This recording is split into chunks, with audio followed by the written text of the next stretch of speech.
This is a story about a hero, immensely powerful, and he was betrayed by his own people. His power was so great that ordinary humans began to fear him, yet he continued to protect them. One day, while saving them, he lost his life. When he stood before God, he made a wish. In my next life, I want a normal life. Suddenly, our main character, Alan, opens his eyes. Then his younger brother called him. "Come on, Dad is calling." As Alan walks, his younger brother saying, "Because of you, I've faced so many difficulties all my life, but now Dad won't leave you." Alan stands before his father. His father says, "You have lived in the ducal house for more than 15 years, but your power level is still the same. Your power status is completely normal. And worst of all, you have no power at all. God gave everyone powers in this world, yet somehow you don't have any. How foolish you must be to not understand this." Then Alan replies, "I do understand this very well." His father continues, "Because of you, our family's reputation is being dishonored. You are our eldest son, and you have no power. Therefore, I am expelling you from the family." Alan stands outside, thinking, "I never imagined I'd be born into a duke's house." Then he thinks about his past life. It wasn't very good, but now he's free, and he can live his life as he wishes. Alan leaves the city and sits in a forest and started fishing. While the fishing, he was thinking, "Perhaps no one in this world fears me, so I can live my life peacefully." Then he notices some monsters attacking humans, and the situation is becoming worse there. Then he sees a knight named Beatrice was fighting the monsters. She attacks them, but the monsters keep regenerating. Beatrice wonders how she will save Princess Reese, so she tells the princess to leave. But Reese doesn't listen. Seeing Reese, Alan recalls he'd met her before, at a party where everyone was talking about him negatively. They called him a failure, saying the Westfeld family name was ruined because of him. But Reese had told everyone to calm down. He is not a failure. Then, he decides, "I will save Princess Reese." Meanwhile, a monster attacks Beatrice, injured her. Reese becomes extremely worried. Then, Alan uses his power and rushes toward the princess. Just as another monster is about to attack her, Reese shouts Alan's name. Suddenly, Alan arrives and grabs the monster. Reese is shocked. "What are you doing here?" she asks. Alan says, "We'll talk about that later. First, let me deal with them." Alan uses his divine ice power, which allows him to see the source of each monster. Then he unleashes his 100 sword technique, destroy all the monsters right there. Beatrice and Reese are stunned. Beatrice apologizes to Reese. "I'm sorry I couldn't protect you." Reese becomes emotional seeing that. Then Alan approaches Beatrice and heals her with his healing power. Fully recovered, Beatrice and Reese are shocked at what Alan has done. Alan thinks, "I can't tell them about my past life. There I was a hero, and the powers I had then, I possess in this life too." Beatrice speculates, "Maybe God granted you healing magic, something nobody knows about." Alan interrupts and asks Reese, "What are you doing here? You're a princess. You should be in the castle." Reese explains, "Some time ago, I received information that my country needs me. So I was headed to Colm Village with Beatrice, because that's where the information came from." Then she turns to Alan. "And what are you doing here?" Alan suggests, "Why don't we talk in the carriage?" Reese notes the carriage is broken, but Alan uses his magic to fully repair it. The girls are amazed. They board the carriage and begin journeying toward the village. On the way, Reese asks Alan, "Why were you expelled from the Westfeld family?" Alan answers, "Because Dad thinks I have no power and my presence tarnishes the family name." Then he continues, "If the kingdom learns I have these powers, they'll come after me." Beatrice says, "You're right, we should escort you home."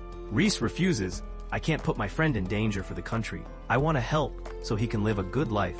Alan is very happy hearing that. In the next scene, they arrive at Colm Village, but they are shocked. The village is deserted, and there is no human left. It seems a monster attack. Alan says, "That's not possible. If that had happened, I would have sensed their presence." Beatrice replies, "Since you've been with us, no monster has attacked us." Reese suggests, "Maybe hunters killed all the monsters, or perhaps they're afraid to enter the village." Then, they spot people gathered in one part. People here perhaps came for some task. Then, they see a man pulling a girl out of her house. Reese recognizes the girl. They know her as Akira. Reese asks, "What are you doing here?" But Akira doesn't remember Reese. She says, "Who are you? How do you know my name?" Reese gets angry. "You're the one who came to me and told me about the danger." Akira apologizes. "Actually, I don't remember anyone's name. Meanwhile, Beatrice asks Alan, "Do you know about Braver?" Alan says, "What is that?" "I don't know anything." Beatrice explains, "Braver is a kind of power skill that God grants to only one person, and that power is immense. Whoever gets it is called a hero." Reese adds, "Akira has that power. She is a hero." Beatrice continues, "Lady Reese has lightning power too." Alan wonders, have they come here to save the hero? They arrive at a restaurant, where Akira begins explaining. She was passing through the village when she met a little girl. The villagers were about to sacrifice that girl to a dragon. Hearing this, Akira came to speak to the village chief, but he listened to none of her words. Beatrice says, "Maybe that dragon terrified all the people." Alan responds, "No, something else is going on. It's too easy for that dragon. I feel like the entire village is meant to be sacrificed." Beatrice says, "That could explain why we didn't see any monsters along the way. They would be hidden fear from the dragon." And then they ask, "Where is that little girl?" Akira says, "I dropped her off in a cave. If I had taken her with me, I could have gotten into trouble. Now I'm going back alone to slay that dragon." Alan asks Akira, "The villagers didn't ask you to kill that dragon, so why are you doing it?" Akira answers, "Because that girl asked me, and I have to save her life." The two girls decide to join Akira, and she thanks Alan, saying he saved their lives. Alan says, "Why don't I go with you?" Reese asks, "What happened to your mission? You were supposed to start a new journey." Alan replies, "You're right, but I can't leave my friends in danger, so I will go with you." Then they all arrive in the forest. Akira shares her plan. "I will face the dragon first, and you attack from the side." Then Reese asks Akira, "Will you really go before the dragon for that girl?" Akira reply, "Are you doubting my power, that I cannot go and face that dragon?" Reese replies, No, I fully trust your power." Then Alan says to Akira, "I can go from the front too." Then Akira says, "If you go from the front, I'll feel that you defeated the dragon. And I know you're not ordinary. We must defeat the dragon together first, then battle each other." Now Akira steps forward to fight the dragon. She tells the others to come from behind. They climb the hill. Suddenly, an explosion echoes. Akira has already started fighting the dragon. She lands dangerous attacks, but the dragon is unaffected. The dragon mocks her. "You humans call yourselves heroes. You have no power, and your all attacks are worthless." Hearing this, Akira got angry, and Akira unleashes even more power. But still, the dragon is unharmed. Then Akira notices the little girl she had met before. Then she asks her, "What is that girl doing here?" Then, the dragon says, "She is the same girl I spared." Hearing this, Akira is shocked. "Why did you leave her alive?" The dragon explains, "I spared her intentionally. I saw the fear in her eyes, and I liked that. I have no interest in killing people, and I enjoy seeing fear on all your human faces, just like now on your face." Furious, Akira attacks directly, but the dragon counters with a devastating strike. Akira is thrown far and collapses severely wounded. The dragon approaches, ready to kill her. At that moment, Alan arrives and cuts through the dragon's wing. The dragon is shocked. "How did you do this? You're just an ordinary human." Alan says, "Do I seem ordinary to you?" He uses his power to peer into the dragon's core. But the dragon continues to insult him. "You are a weak human, nothing more." Alan looks at the princess, hope shining in her eyes. He realizes that people had always misjudged him, but a princess showed him understanding. He harnesses his formidable power and strikes the dragon, finishing it instantly. A brilliant blue light erupts, clearing away dark clouds in the sky. As the dragon dies, it gasps, "How did this boy defeat me? They never told me that someone as powerful as him would arrive." Alan has exhausted much of his power in that battle, and now he's exhausted. When he opens his eyes, he finds Reese sitting beside him. He asks, "Where are Beatrice and Akira?" Reese explains, "They are busy with their training. I was about to say something, but hesitated, because you saw my healing power." Alan had heard that a girl traveling helps her wounded friends with healing magic, earning the title of saint. He didn't know she was Princess Reese. Reese apologizes for keeping it secret. Alan says, "You're not a saint or a princess to me. You are a good friend." Reese feels better hearing that. Akira calls Alan. She wants to train with him. After training, they prepare to go their separate ways. Reese offers Akira a ride, but Akira prefers to travel alone. The little girl becomes attached to Akira, and Akira decides to care for her. However, Akira is troubled. Despite being a hero, she failed to defeat the dragon. She doesn't feel worthy of the title. She believes her divine sword should belong to Alan, but Alan refuses. "Look at that little girl. You're her hero. You should care for her." Akira's eyes fill with tears, but before she can speak, they have already departed. Next, we see Alan's father. His entire plan has failed. He intended to use the red dragon to kill Princess Reese and the hero. Hearing this, Brett is furious. He had sent many monsters to kill Reese before, and now even the red dragon has failed. Craig tells him to stay calm. They will need materials for the next plan. Brett worries that both the princess and Akira might escape. Craig says that wherever they go, they remain in the kingdom, and they'll have another chance. Then Craig asks his henchman about the elf. He says, "Don't worry, I'll bring his head to you." He wants revenge on this god and the kingdom. That's why he's doing this. Unaware of his father's plan, Alan travels with Reese to see a blacksmith. Their sword is broken and they need a new one. Reese knows a blacksmith who is an elf and can forge a fine sword. Reese wants to apologize to Alan for involving him in all this. The blacksmith's home is far, so they decide to stay overnight nearby. Reese got tired and she falls asleep by Alan, but instantly she wakes up, overwhelmed by shame. Beatrice reassures her, "Alan was your fiancé at one time. There's no shame in that." Alan says, "Yes, you can sleep comfortably." Reese hesitates, embarrassed, and later Beatrice and Reese both fall asleep. Then, Alan remembers their first meeting at the royal banquet, and Reese wanted to get to know him better. And Alan wonders why she wanted that. Reese reveals that they are going to be engaged. The next day, they reach Graham City, and people there are very kind. Reese says the blacksmith's home is a bit farther, but Beatrice finds the home strange. No hammering sound coming from inside. Then Alan tells them, "Wait here, I'll check." He sees the door open. Then, they enter the house.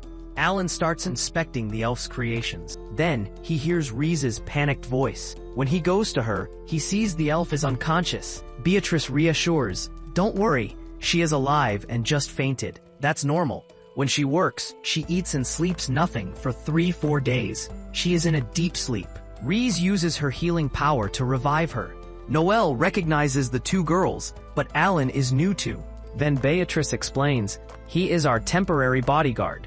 Noelle realized they would need a sword, but she says she has no time. Her schedule is too tight.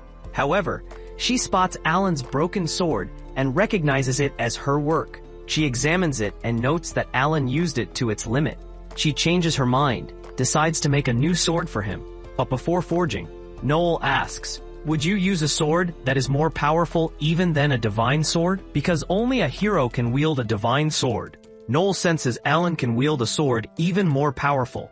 But no blacksmith crafts a divine sword without cause. She realizes that Alan is extremely powerful and can handle it. She asks him, how could anyone refuse such an offer? Alan accepts. Then Noelle returns to work and get them out of the house. They decide to stay in a nearby village hotel, but someone is watching them. The girl is Craig's henchman's partner, named Horace. Seeing Alan with Reese shocks her, and she wants to know, who is he? Next, we see the three staying at the hotel. They have nothing to do, so the girls suggest going to a nearby guild to sell dragon materials. Alan agrees and heads to the guild. The girls say they'll go to the market, but they have a deeper reason and don't want to get Alan involved. Alan reaches the guild and shows the reception the dragon materials. The receptionist is shocked and brings it to the guild master. Horace arrives and interrogates Alan. He lies so they won't suspect him. First, he introduces himself and his partner. We're travelers covering adventure stories. Horace asks, "Did you defeat that dragon alone?" Alan says, "No, my partners were with me." Horace guesses correctly that a hero was with them, and he's about to ask more. Then the receptionist arrives, and they disappears from the guild. Horace realizes that Alan is Craig's son, yet he was surprised that Alan had no powers, though he survived that dragon alive. But Mylene is not convinced. She senses something wrong in Alan. The next day, the three of them go to see Noelle, but she is still unconscious. Reese uses her healing magic to restore her, and Noelle reveals she has forged a perfect sword for Alan. She is its creator, and she wants to see it in use. But Reese doesn't allow her to go. Noelle is still weak. Once Noelle is fully recovered, they come to a forest to test the sword. Alan finds it strange that Noelle is an elf, and yet a blacksmith. Noelle explains that as a child she was orphaned and adopted by a dwarf named Vanessa, who never taught her forging, but Noelle still regarded her as master. Noel feels embarrassed sharing personal details and slips away shyly. Alan then meets Horace and Mylene, but Noel calls him away and they leave. Somehow Horace is hiding a secret there. He tells his partner to keep an eye on the two. Alan tests his new sword, slaying many monsters with one swing. Then Noel examines the sword and she was shocked. Alan wielded it so well that there's no scratch on the blade and it is not dulled. But Noel wants to test more of his skills. They venture deeper into the misty forest where a massive wolf monster awaits. Noel is terrified. Do whatever it takes, but kill this monster. Then we see a flashback. Noel had asked her master to stop, but her master was engrossed in forging a sword. She worked without eating or sleeping, and finally completed it. In the present, Alan tells Noel, "I know you want me to kill it, but it's sleeping and not attacking. We shouldn't strike first." Noel replies, "I want revenge. It killed my master." Alan says, "I understand your grief, but your sword may not defeat it." Next scene, Alan asks the princess why they came here. Reese explains, a royal family member died mysteriously. The only thing left was his head. They suspect a demon may be behind it. Alan doubts it. We see Horace's partner standing before the wolf. They wonder how powerful Alan truly is. The girl begins to feed information to Horace, and from her words, it seems she doesn't want to kill Alan. Horace says, "Don't worry, you will have to kill him," then hypnotizes her with magic and orders her to kill Alan. Meanwhile, Noel is still working on the sword. Alan had told her what was wrong with it. She determines this time to forge it as a legendary blade without any flaw left. Then her past returns. Her master was going to fight the wolf with her sword. Noel tries to stop her, but the master doesn't listen. The wolf's barrier was powerful, that her master's sword was shattered. Then the wolf finishes her right before Noel. Seeing this, she got faint. And now the wolf is attacking Noel, but a hero appears and saves her. The hero fights the wolf, managing to harm it with the sword. After a tense fight, the hero defeats the wolf. The hero then asks Noel, "Child, are you okay?" But Noel just whispers in disbelief, "My master's sword, on which she worked so hard, could not withstand it. Yet your sword defeated it. How?" The hero asks, "Are you all right?" Noel doesn't answer, lost in her thoughts. She resolves, "I will forge a sword powerful enough to never break." In the present, Noel has completed the legendary sword. She carries it into the forest, whispering, "I'm sorry for taking it." She approaches the wolf and strikes, but the wolf flies up and throws her away. The sword is unharmed, but Noel is slightly injured. The wolf moves toward her and Horace appears beside it. He says, "I know you're powerful and I want you to join our team. And if you don't do that, or you refuse, this wolf will kill you." Noel responds, "Shut up, I will not join your team. I know you will misuse my power, and I will avenge my master." Horace retorts, "You made a terrible decision, at the worst time. Now, you must die." He orders the wolf to attack Noel, but Alan arrives and stands before it. Horace says, "Oh, you showed up too. Good, your death is written here. I thought you were someone else, but now I know you're that boy. You appear powerful." Alan says, "Yes, you've learned I'm powerful. Now you will die here. You made a grave mistake. Remember, my companion and princess are still alone. My ally already went to ambush them." Alan continues, "Yes, I knew you would do something like this, so I set a trap. She's trapped now and my companions will handle her." Meanwhile, Beatrice is fighting Horace's partner. The girl overpowers Beatrice, strikes her away, and seizes the princess, ready to kill. The princess says, "I see it in your eyes. You don't want to kill us." At that moment, Beatrice attacks from behind with her sword, and the girl faints. On the other side, Alan prepares to fight the wolf. Horace taunts, "Do you think your worthless sword can slay my wolf?" He orders the wolf to attack Alan, but Alan swings the legendary sword and severs the wolf's head in one blow. The sword is immensely powerful, a legendary blade forged by Noel. Seeing this, scared Horace flew away. Alan has saved Noel and he was taking her home. On the way, he meets the princess, and she asks, "Are you both all right?" Alan says, "Yes, I'm fine.